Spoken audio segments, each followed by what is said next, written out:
shepherd boy and the wolf. A shepherd boy tended his master's sheep near a dark forest not far from the village. Soon he found life in the pasture very dull. All he could do to amuse himself was to talk to his dog or play on his shepherd's pipe. One day, as he sat watching the sheep at the quiet forest and thinking what he would do should he see a wolf, he thought of a plan to amuse himself. His master had told him to call for help should a wolf attack the flock, and the villagers would drive it away. So now, though he had not seen anything that even looked like a wolf, he ran toward the village, shouting at the top of his voice, "Wolf! Wolf!" As he expected, the villagers who heard the cry dropped their work and ran in great excitement to the pasture. But when they got there, they found the boy doubled up with the laughter at the trick he had played on them. A few days later, the shepherd boy again shouted, "Wolf! Wolf!" Again the villagers ran to help him, only to be laughed at again. Then one evening, as the sun was setting behind the forest and the shadows were creeping out over the pasture, a wolf really did spring from the underbrush and fall upon the sheep. In terror, the boy ran toward the village, shouting, "Wolf! Wolf!" But though the villagers heard the cry, they did not run to help him as they had before. "He cannot fool us again," they said. The wolf killed a great many of the boy's sheep and then slipped away into the forest.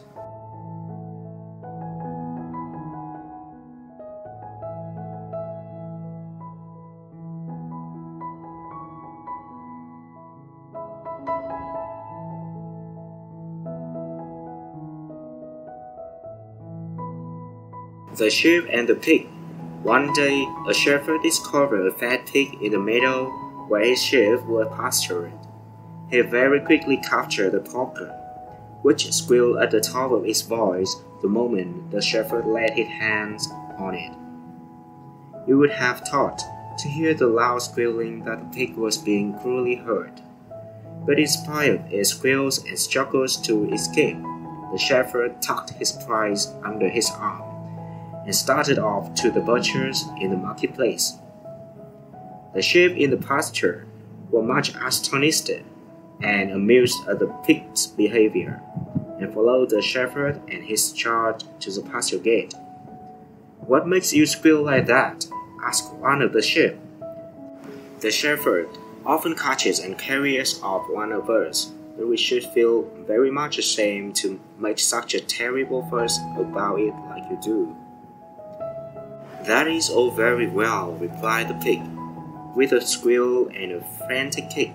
"When he catches you, he is only after your wool, but he wants my bacon. Gree!"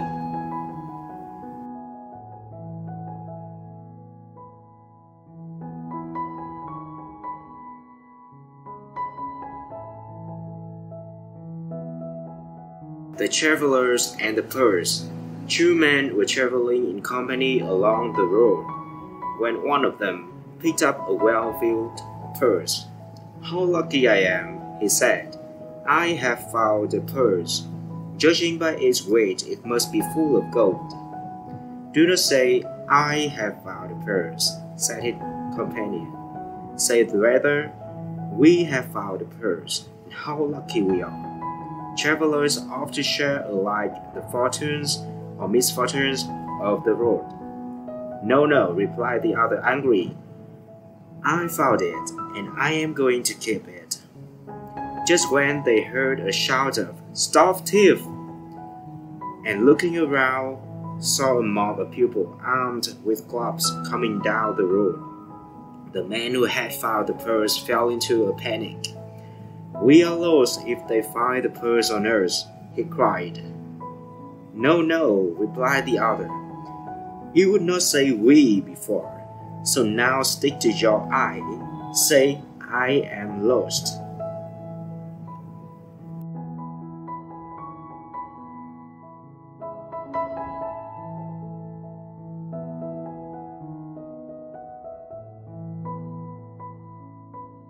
The Lion and the Ass. One day, as the lion walked proudly down a forest aisle, and the animals respectfully made way for him, an ass brayed a scornful remark as he passed. The lion felt a flash of anger, but when he turned his head and saw who had spoken, he walked quietly on. He would not honor the fool with even so much as a stroke of his claws.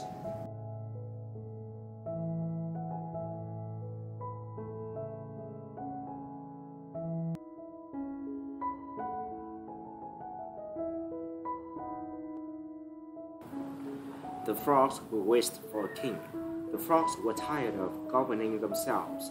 They had so much freedom that it had spoiled them, and they did nothing but sit around croaking in a bored manner and wishing for a government that could entertain them with the pomp and display of royalty, and rule them in a way to make them know they were being ruled. No milk and water government for them, they declared. So they sang a petition to Jupiter asking for a king. Jupiter saw what simple and foolish creatures they were. But to keep them quiet and make them think they had a king, he threw down a huge log, which fell into the water with a great splash. The frogs hid themselves among the reeds and grasses, thinking the new king to be some fearful giant. But they soon discovered how tame and peaceable King Log was. In a short time, the younger frogs were using him for a diving platform, while the older frogs made him a meeting place where they complained loudly to Jupiter about the government. To teach the frogs a lesson, the ruler of the gods now sent a crane to be king of Frogland. The crane proved to be a very different sort of king from old King Log. He gobbled up the poor frogs right and left, and they soon saw what fools they had been.